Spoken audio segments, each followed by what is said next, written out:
אלוקינו אל אחד, צדיק השם בכל דרכיו, בחסד במעשיו. שמע ישראל השם אלוקינו אל אחד, אבינו אל המיוחד. La Torah, les mitzvot, c'est l'antidépresseur.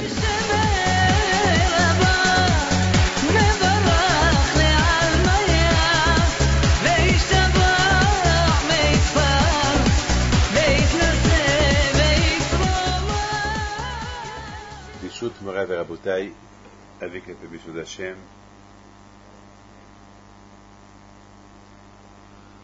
Dans quelques temps, si Dieu veut, c'est la Hilula de Rabbi Pinto. Le 6, on voyage, on quitte la France. Le 6 septembre, pour un bon Shabbat. Un Shabbat avec Rabbi Pinto. Toute l'année, j'attends ce fameux Shabbat.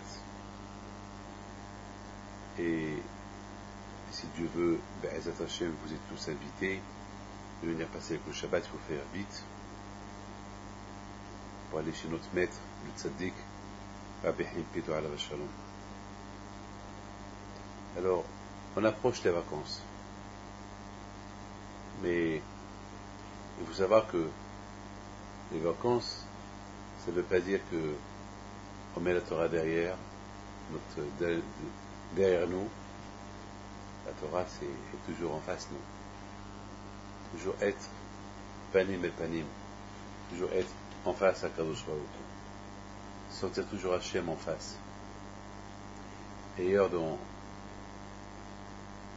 les jours à venir, dans les semaines à venir, nous allons voir exactement pourquoi le temple a été détruit. Et bientôt, on va entendre à gauche et à droite les rabbins qui nous parlent et que chacun va dire voilà, c'est à cause de la haine, c'est à cause de la haine gratuite, c'est à cause de la shonara, à cause de ceci, à cause de cela. Mais il y a une seule raison. Hachem, il dit que toutes les raisons que vous pouvez donner, ils ne sont pas valables. Tout est lié à une seule raison. C'est comme par exemple un arbre.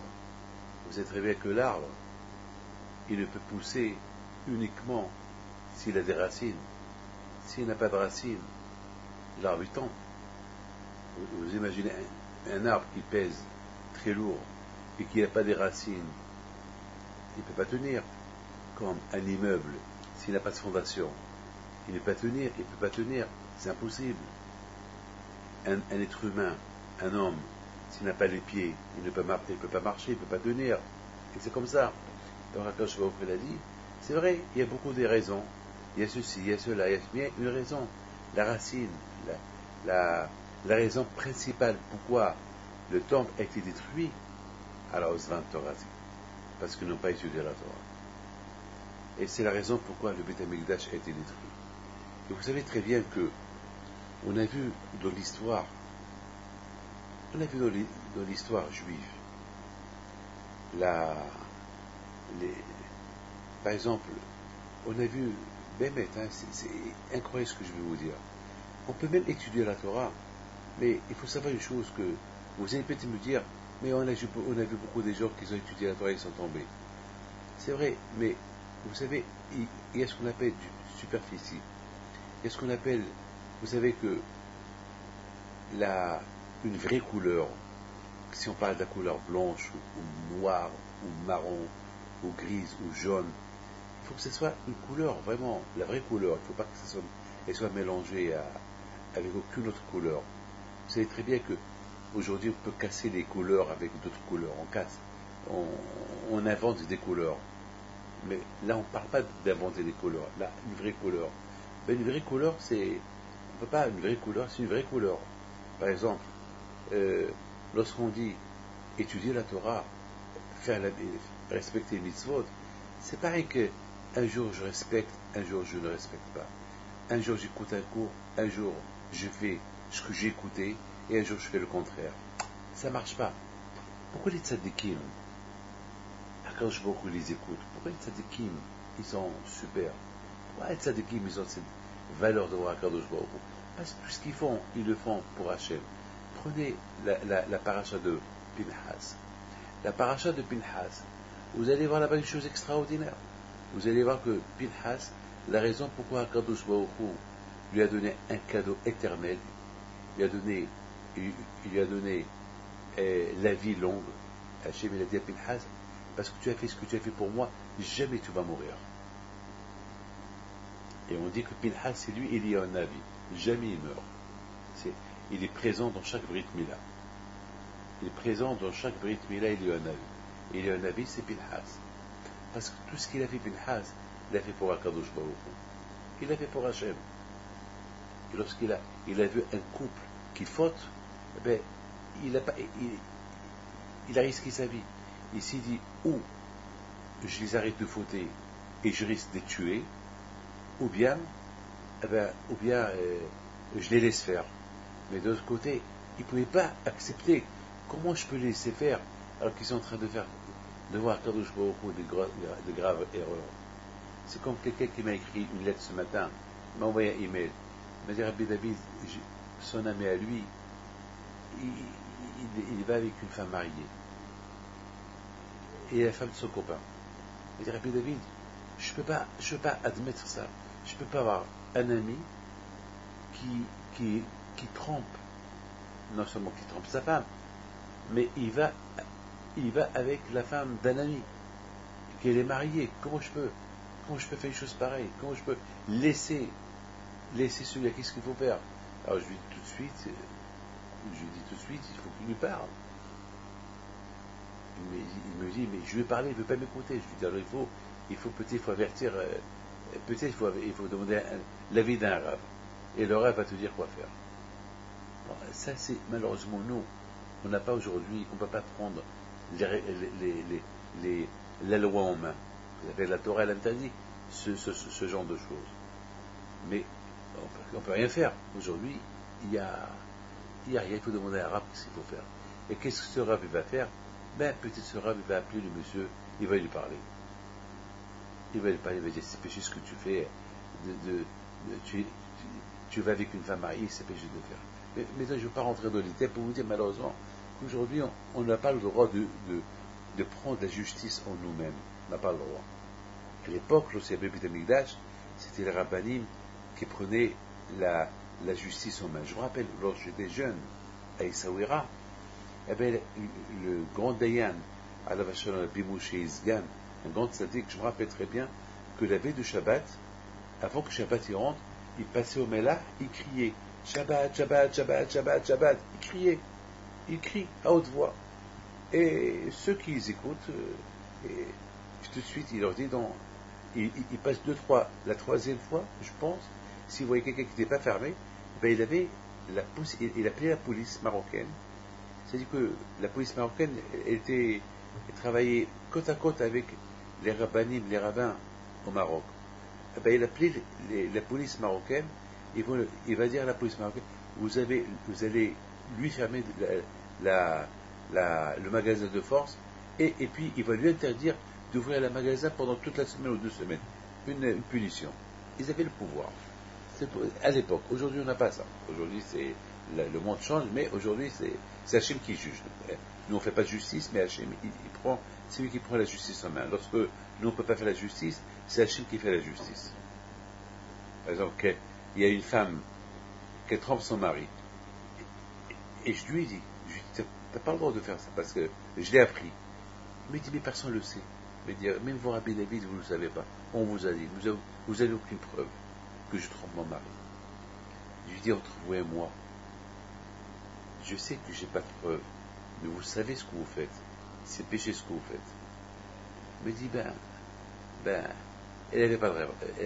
Elle a dit, j'aime mon mari, mais j'aime aussi mon copain. Je lui ai dit, mais tu n'as pas le droit de faire ça. C'est pas logique. Tu veux que ton mari te fait pareil?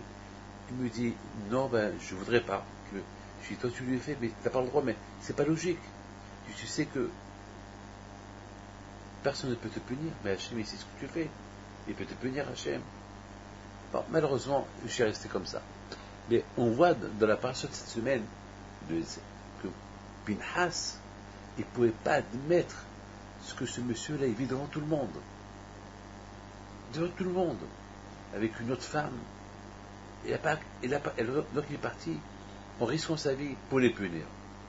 Akadosh Baruch Hu, il a dit à Moshe Rabbeinu, dis à Pinhas que je témoigne ce qu'il a fait, il l'a fait pour moi. Donc, je vais lui donner une bénédiction qui sera bénie toute sa vie. Akadosh Baruch Hu témoigne pour lui. Vous savez, nous, malheureusement, tout ce qu'on peut faire, on ne peut pas savoir si on le fait à 100% pour Hachem, on le fait, je ne sais pas, une partie pour nous, on ne sait pas. Le plus important c'est que chacun de nous, il doit tout faire pour Akadosh Baruch Hu. Tout ce qu'on fait, on le fait pour Hachem. Maintenant, il faut comprendre une chose, que de ce que nos sages, ils ont commencé à faire un bilan. Pourquoi le temple a été détruit? Quelle est la raison pourquoi le temple a été détruit? Il faut avoir une valeur. Alors, Hachamim, ils ont commencé à dire peut-être c'est à cause de ça, peut-être c'est à cause de ça, et peut-être c'est à cause de ça. Alors, il vient Hachem, il dit non. La raison pourquoi le temple a été détruit, à cause qu'ils n'ont pas étudié la Torah. Ah, maintenant, la question se pose, comment est-ce possible de dire qu'ils n'ont pas étudié la Torah du tout? C'est pas possible. C'est pas possible qu'ils n'ont pas étudié. D'ailleurs, je m'excuse, je vous dis une phrase. Si le temple a été détruit parce qu'ils n'ont pas étudié la Torah, alors pourquoi nos sages ont commencé à réfléchir, à chercher à comprendre pourquoi le temple a été détruit? Carrément, ils auraient pu dire, le temple a été détruit parce qu'ils n'ont pas étudié la Torah. De là, vous voyez que non. C'est vrai. Ils ont étudié la Torah, mais c'était du superficie. C'est pas une Torah avec une racine, avec une base, avec une fondation. C'était une Torah superficie, c'était la Torah. Voilà. Et lorsqu'on étudie la Torah comme ça, pas pour faire, pas que la Torah soit ancrée dans le corps de la personne, alors on peut faire toutes sortes de bêtises. Vous savez, quelqu'un qui a vraiment peur de Dieu, il ne peut pas fauter. C'est pas possible. Il y a beaucoup de fois où on dit aux gens, tu as peur d'Hachem, et tu dis oui. Mais après on les voit fauter. Alors, comment tu dis que tu as peur d'Hachem et tu fautes? C'est pas possible. Alors, ça veut dire, oui, il a peur d'Hachem, il croit qu'il a peur, ou bien il a peur lorsque ça l'arrange. Il a peur lorsque ça l'arrange. Et c'est tout. Donc, mais Hachem, il vient et il dit, pourquoi le temple a été détruit? À cause qu'ils n'ont pas fait de la Torah une fondation. Ils n'ont pas fait de la Torah des racines qui vont, que la personne elle-même, elle va avoir des racines. C'est-à-dire, la force de la Torah, et grâce à la Torah, ils vont grandir sans faute, sans rien du tout. Vous savez très bien qu'il y a une belle phrase qu'on dit, que dans le désert, personne ne peut habiter dans le désert. Le désert, c'est un endroit où personne ne peut habiter. Qu'est-ce qu'il y a dans le désert? Rien du tout. Rien du tout. On a vu que le peuple d'Israël, le peuple juif, lorsqu'ils ont quitté l'Égypte, Hachem, il les a gouvernés. Hachem, il les a fait promener dans le désert pendant 40 ans. Pendant 40 ans. Et c'est dans le désert que le peuple juif est devenu un peuple.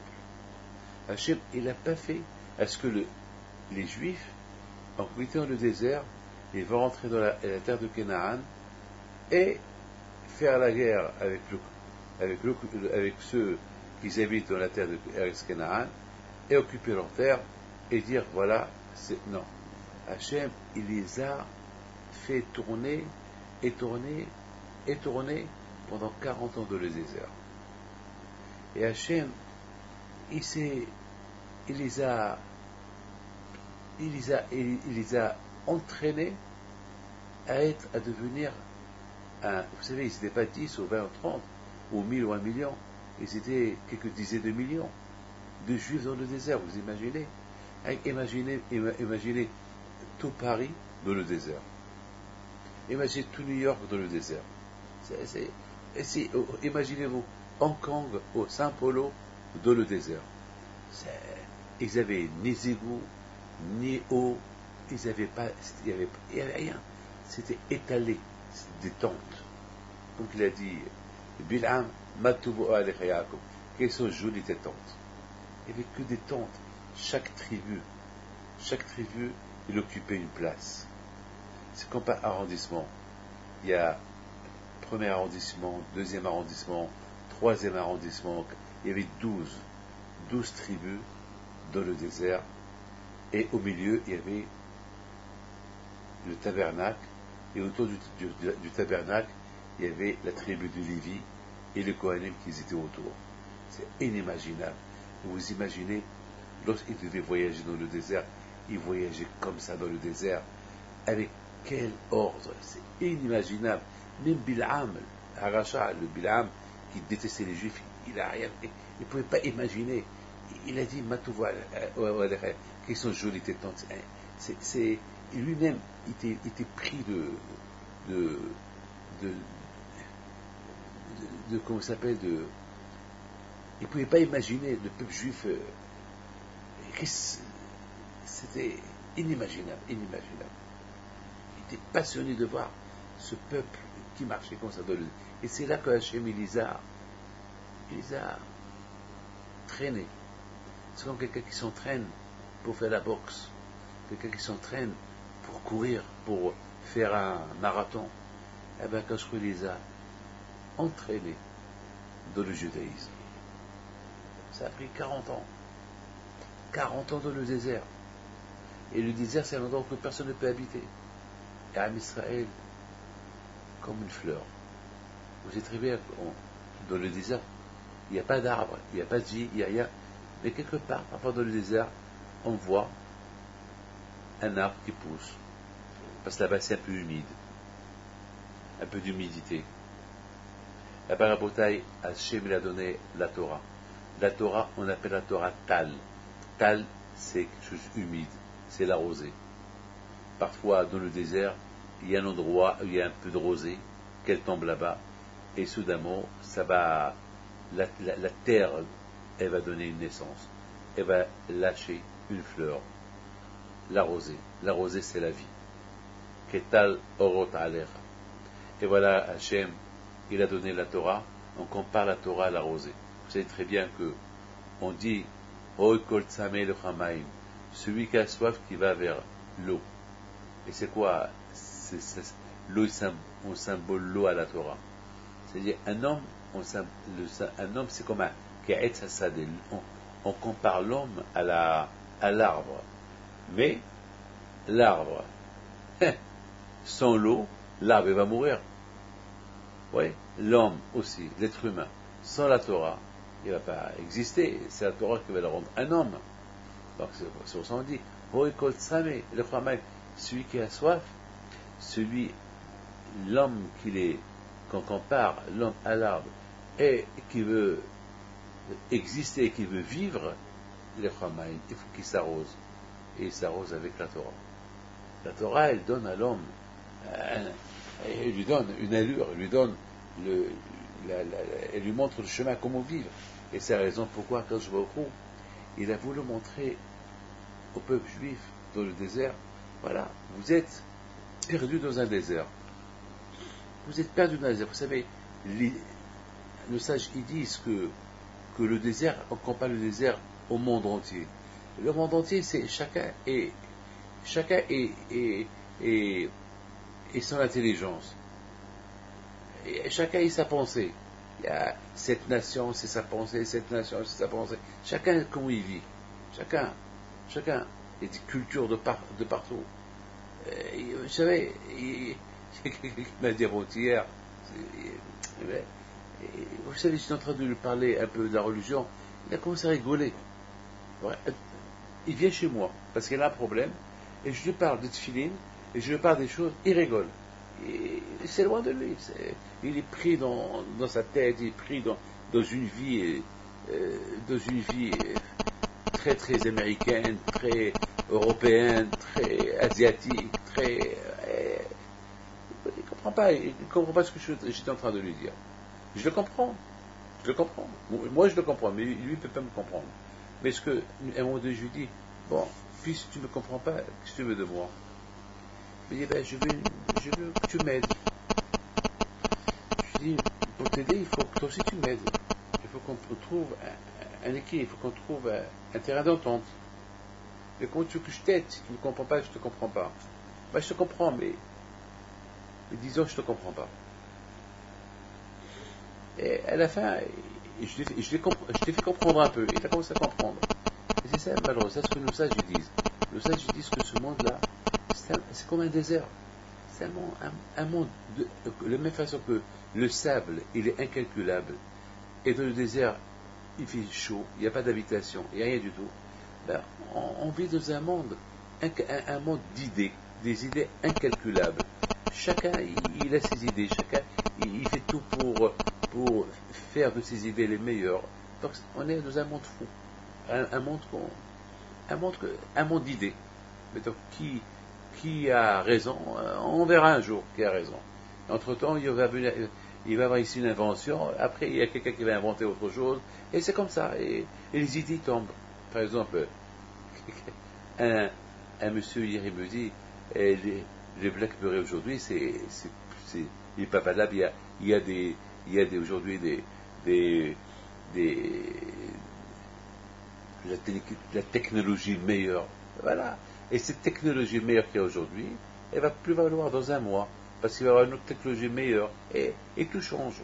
Avant, il y avait les portables, les téléphones portables qui étaient lourds, aussi lourds que 2-3 kilos, je me rappelle. J'avais un portable que je transportais avec moi il y a une quinzaine d'années, une vingtaine d'années. Et aujourd'hui, les petits portables, aujourd'hui, le temps change, et tout change. Donc, le monde, il est comme un désert. Et dans ce désert-là, il y a une fleur. Il y a un Israël qui sont un peu... leur idée à eux, elle contredit toutes les idées de ce monde-là. Non, on n'a pas le droit de faire ça. Il faut s'habiller de sniout, il faut s'habiller convenablement, il faut mettre une kippa sur la tête, il faut manger kasher, il faut prier, il faut respecter Shabbat. C'est des idées que quelqu'un qui entend ces idées-là, il ne comprend pas. Attends, mais on est au XXIe siècle, c'est quoi ça? Non, on vit encore dans un monde de Torah, un monde que nous avons reçu il y a quelques milliers d'années. On peut pas, ça ne change pas, cette Torah ne change pas. Elle ne change pas. Vous savez, je vous dis quelque chose. Il y a un monsieur qui a mangé chez une famille tunisienne, et cette famille tunisienne, c'est un monsieur qui a à peu près 60 ans. Et lorsqu'il a mangé cette famille tunisienne, il a donné le repas de Shabbat, les boulettes et la pkelia, et vous savez, des boulettes de poisson, vous savez, un repas vraiment tunisien. Et ce monsieur-là, il regarde, il dit, bon, j'ai toujours encore ça, cette pkelia, mais je me rappelle, il y a 40 ans, j'ai été invité chez une famille tunisienne, et pendant 40 ans, vous mangez. Elle dit, ouais, chez nous, rien ne change. Le Shabbat, ça n'a pas changé, la pkelia n'a pas changé, et le repas, le Shabbat n'a pas... Rien ne change chez nous. Et ça, c'est le repas que nos parents mangé depuis des milliers d'années. La pkelia, les boulettes, le couscous, le poisson, c'est des milliers d'années. Rien ne change. De la même façon que nos repas traditionnels ne changent pas, la plus grosse raison, la Torah, elle ne change jamais. Et c'est ça. On vit dans un monde de désert, parce que le désert, toujours, c'est invivable, on ne peut pas vivre. Et c'est toujours, c'est le désert. Donc, ce monde-là, c'est le monde des pensées. Aucune pensée ne s'adapte. Il y a toujours les pensées, la mode change, les pensées changent, la technologie change, tout change, tout change. Il y a, dans ce monde-là, dans ce désert où on vit, il y a un endroit humide. Il y a une fleur qui pousse. Et cette fleur-là, elle pousse. Parmi toutes ces idées-là, on est là. Vraiment, hein. Parmi toutes ces idées qu'il y a dans le monde, il y a aussi notre idée à nous qu'elle est là, la Torah, notre religion. C'est-à-dire, on peut s'adapter à tout le monde. C'est-à-dire, on respecte les idées de tout le monde, on respecte toutes les nations, mais notre idée à nous, qu'on applique notre idée avec la façon de vivre sans que Dieu préserve et profaner notre religion. Mais il faut toujours l'arroser. Pour que cette fleur elle continue à pousser dans le monde où on vit aujourd'hui, il faut l'arroser avec la Torah. Je pense que c'est la raison pourquoi Hachem il a donné la Torah dans le désert. Parce que Hachem il a voulu nous dire c'est la vie que vous allez mener dans les temps à venir. Vous allez vivre dans les millions, dans un désert, dans le monde entier, avec des millions d'idées, mais l'idée de la Torah, il ne faut pas qu'elle change. Il faut pas que... Alors, vous avez bien compris, là où on va, il y a la Torah avec nous. On est parti au Maroc, on a pris la Torah avec nous. On est parti en Algérie, on a pris la Torah avec nous. On est parti en Russie, en Allemagne, en France. On est retourné en France après quelques milliers d'années d'exil à gauche et à droite. Voilà. Il y a les synagogues, il y a la Torah avec nous. On est reparti en Eretz Israël. Et encore les Shirot et la Torah. Voilà. Il y a toujours cette Torah-là qui nous arrose tout le temps.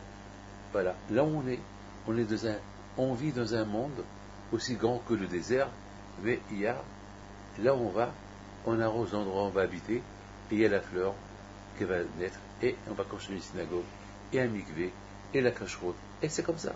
Et c'est ça notre vie. Mais donc vous comprenez très bien pourquoi Hachem, il a voulu que, uniquement dans le désert, on devient un peuple. Dans le désert.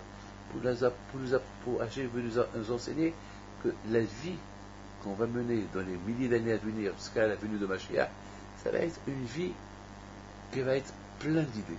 Des millions d'idées, des idées qui peuvent éloigner la personne de sa racine. Mais il faut s'arroser. Pour pouvoir vivre dans ce désert où on vit, il faut savoir s'arroger chaque matin, chaque jour, avec la Torah.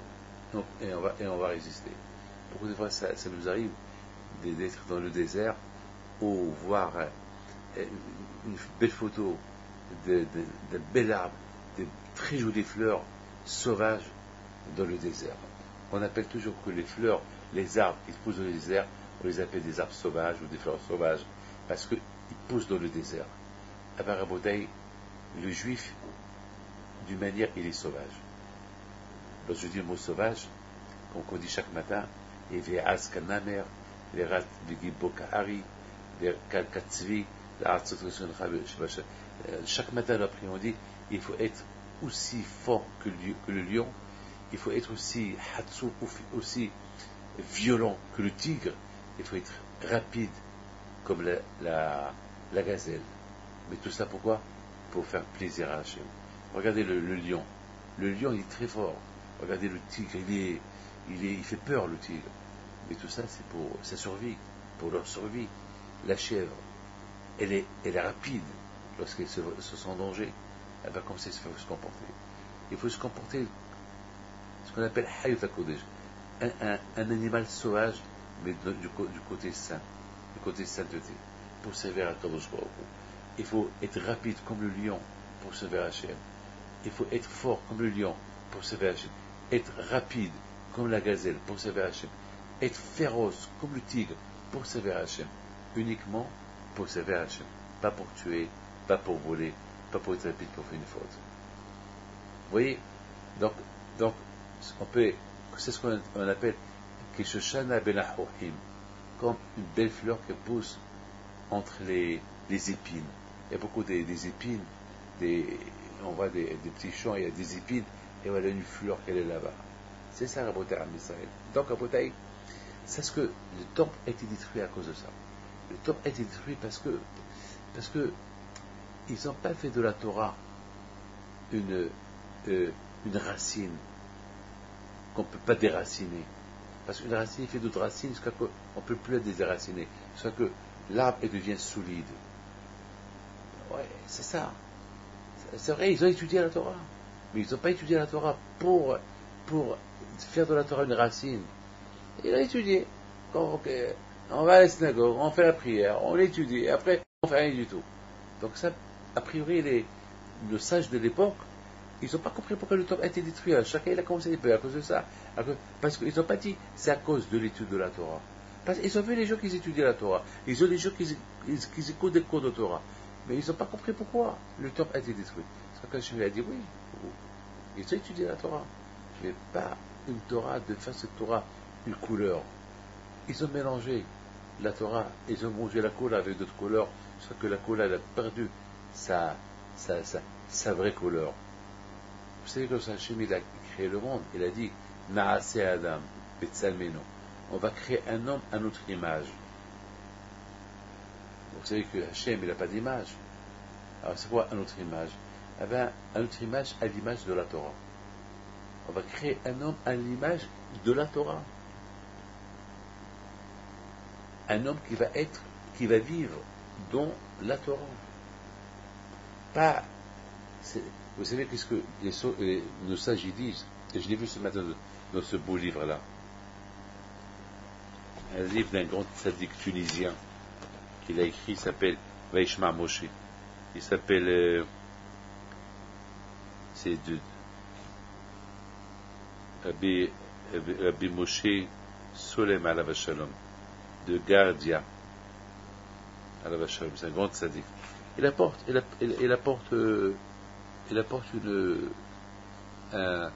un midrash qui dit que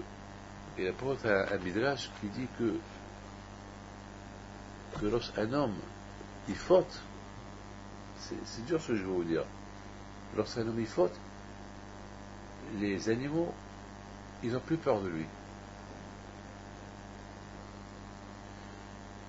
L'homme il devient comme un animal. Alors vous savez qu'entre animaux, en général, le bon Dieu a créé l'animal qui a peur de l'être humain.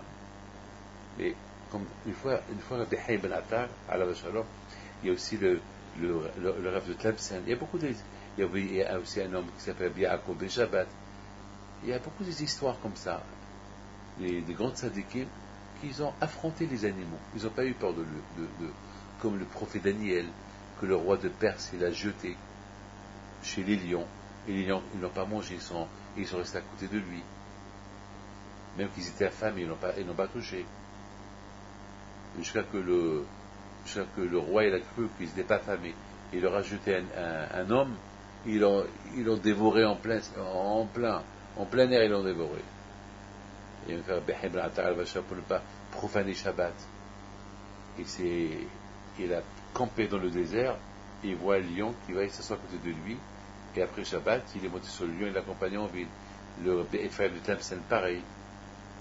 Il y a une fameuse photo de Rabbi Ephraim de Tlemcen qu'il est assis sur un lion et dans ses mains un serpent. C'est une histoire qui est vraie. A priori, Hachem il a créé les animaux pour être au service des êtres humains. Il ne faut pas que l'être humain ait peur d'eux. Alors comment est-ce possible que maintenant c'est nous qu'on a peur d'eux? Eux ils n'ont pas peur de nous, eux ils nous affrontent et nous on a peur d'eux. Pourquoi? Eh bien, nos sages disent que lorsqu'un homme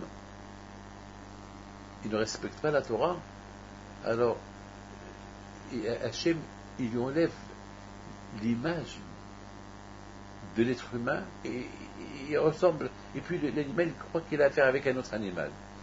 Donc il se sent menacé, donc il veut se défendre. C'est pour ça que l'animal il fonce sur l'être humain. C'est comme ça que les sages ils disent. Mais il lui pose une question, il dit comment est-ce possible? Le Rav qu'il a écrit sur les Vaishma Moshe, il dit comment est-ce possible que l'animal il a peur de l'être humain? Comment l'homme il ressemble à un animal? C'est vrai, belle question. Alors moi j'ai répondu comme ça, j'ai dit que Akadosh Baruch Hu il a créé l'être humain avec ses noms. Hachem il lui a donné une neshama, une âme. Les animaux ils n'ont pas d'âme, et cette âme là elle s'appelle neshama, l'âme qui fait partie d'Hachem. Et vous savez tout ce qui fait partie d'Hachem c'est la Torah. Et Akadosh Baruch Hu c'est l'infini, Akadosh Baruch Hu. Donc dans chaque être humain il y a quelque chose de Akadosh Baruch Hu. Mais ce quelque chose d'Akadosh Baruch Hu, il reste dans l'être humain lorsque cet être humain-là, il respecte les lois d'Hachem. Lorsqu'il respecte les lois d'Hachem, alors il a l'image d'Hachem en lui. Mais lorsque l'homme ne respecte plus la Torah, ou les mitzvot, ou les ordres d'Hachem, il perd cette protection, cette partie divine, cette partie il la perd. Et lorsqu'il la perd, il perd aussi son âme.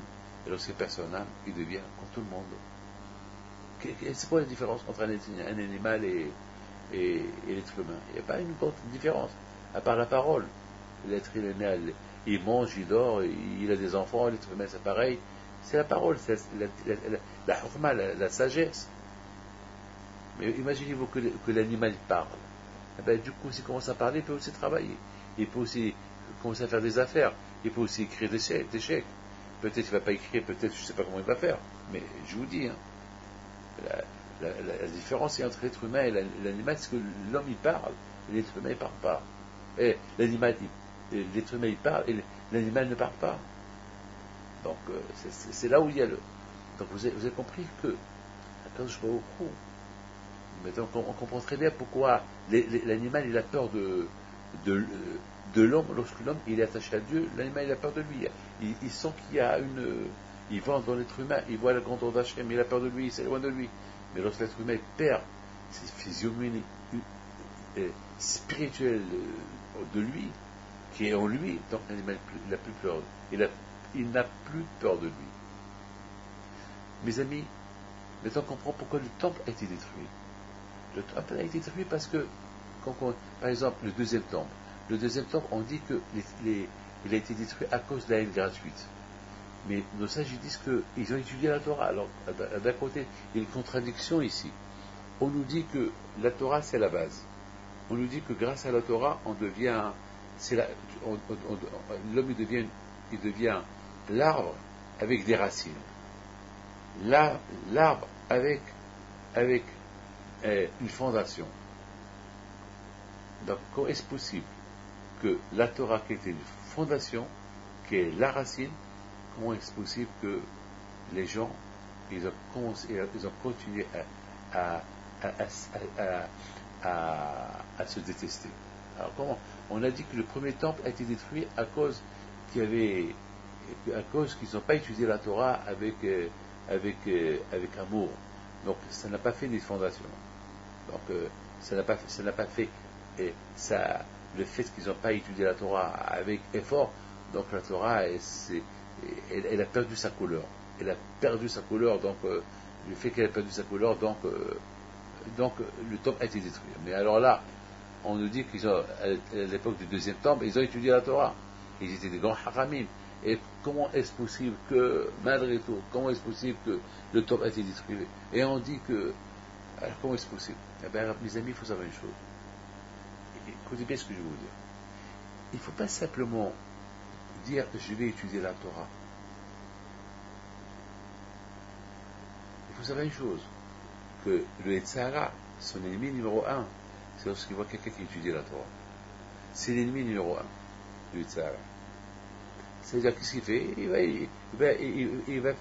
Il va le pousser à avoir des mauvaises idées, à avoir des mauvaises qualités. C'est-à-dire qu'il faut qu'il y ait Torah et Derecheret. Et la Torah et la politesse. Il faut que la Torah t'amène à être comme un tzaddik. C'est-à-dire qu'on ne peut pas être tzaddik, on ne peut pas être un homme de Torah et un homme d'heureux. Ou bien, on ne peut pas être un homme d'heureux et ne pas être un homme de Torah. Il faut avoir les deux à la fois.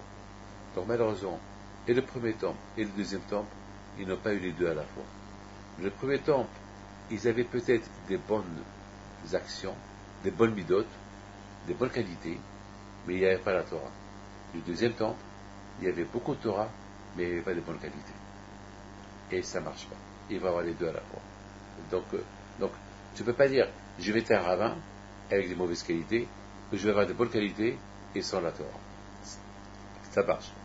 Donc maintenant vous comprenez très bien pourquoi le premier temple et le deuxième temple ont été détruits à cause le manque de coordination des deux choses à la fois. Être à vivre dans un désert, dans un monde ouvert, dans un monde plein d'épines, un monde plein d'idées, un monde où il y a des milliards d'idées, mais il faut toujours t'arroser, il faut toujours être un perach, et toujours une belle fleur, l'arroser chaque jour, une splendide fleur, que chacun qui voit cette fleur-là, elle est super, elle est belle. Mes amis, je voudrais vous dire une chose extraordinaire. On approche la Iloula de Rabbi Haïm Pinto. Et de plus on approche la Iloula de Rabbi Haïm Pinto, moi personnellement, je prépare déjà une semaine avant la Iloula, je fais le tour des tzadikim en Ukraine et tout ça, à Baal Shem Tov, à la Tanya, beaucoup de tzadikim, Maharsha peut-être, Hafiz Haïm, je ne sais pas, on va voir qu'on va aller cette année, 3-4 jours de pèlerinage, et après là-bas je vais à Essaouira. Je vais vous raconter une super histoire, une histoire extraordinaire, puisqu'on approche la Iloula de Rabbi Haïm Pinto. C'est l'une des histoires que si tu veux, je vais raconter à la Iloula de Rabbi Haïm Pinto.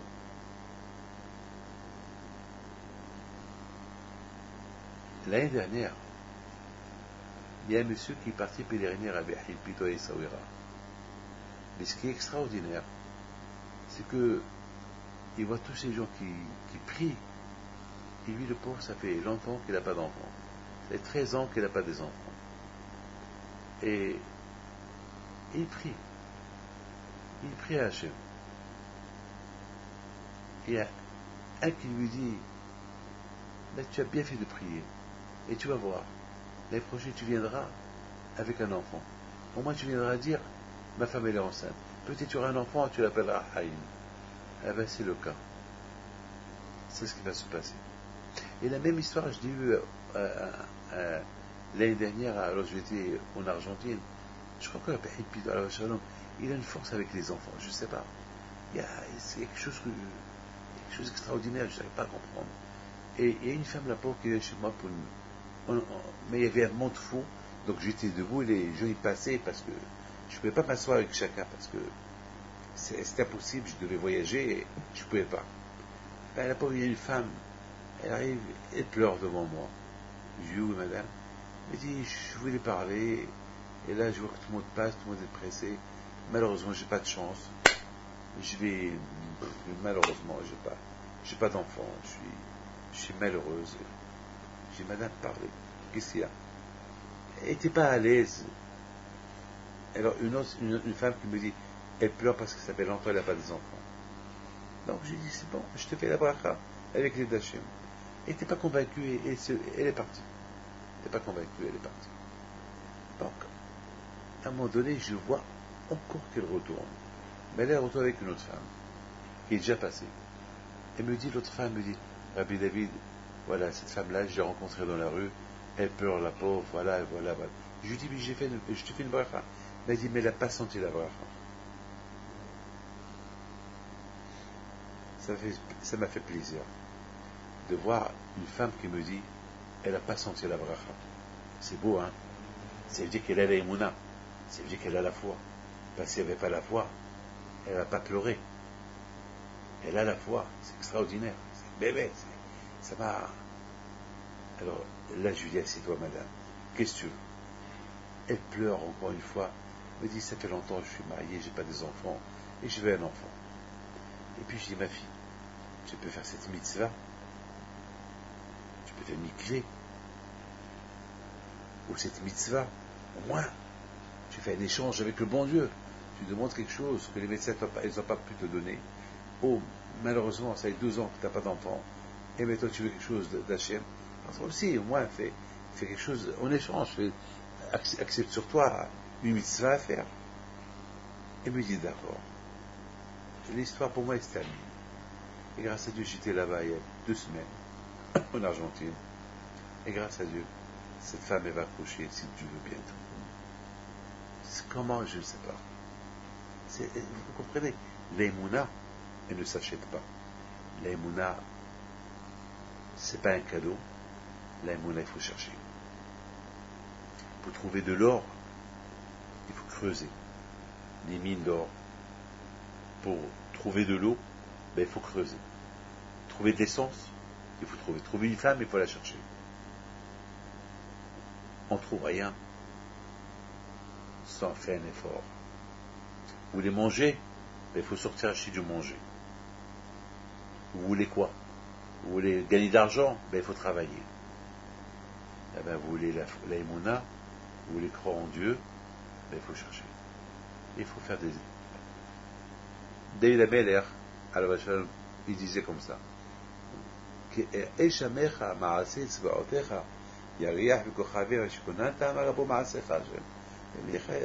dit chaque jour, je lève les yeux vers le ciel, je lui dis, ce monde-là, il n'a pas été fait tout seul.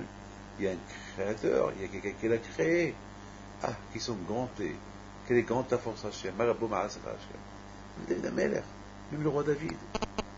Il n'a pas dit David Ameller que on ne peut pas avoir la émouna comme ça. Bien sûr, l'éducation de nos parents, ça aide, mais après, il faut la développer. Et de plus qu'on a l'émouna en Dieu, ben, de plus qu'on commence à l'aimer, à le craindre, à le respecter. Il y a quelqu'un qui m'a dit, Rabbi David, mais comment je peux avoir l'émouna en Dieu? Comment? Je dis, ben, la façon comment tu me demandes la question, je ne peux pas te répondre. Comment tu veux que je te réponde? C'est pas comme ça. Il faut décontracter. Ouais, je vous parle avec la chemise, en chemise. Décontracté. Avec une kippa, pas de chapeau, rien du tout. Avec une kippa sur la tête. Décontracté. Ça veut dire, il faut être avec Hachem, il faut aller doucement. Il faut réfléchir.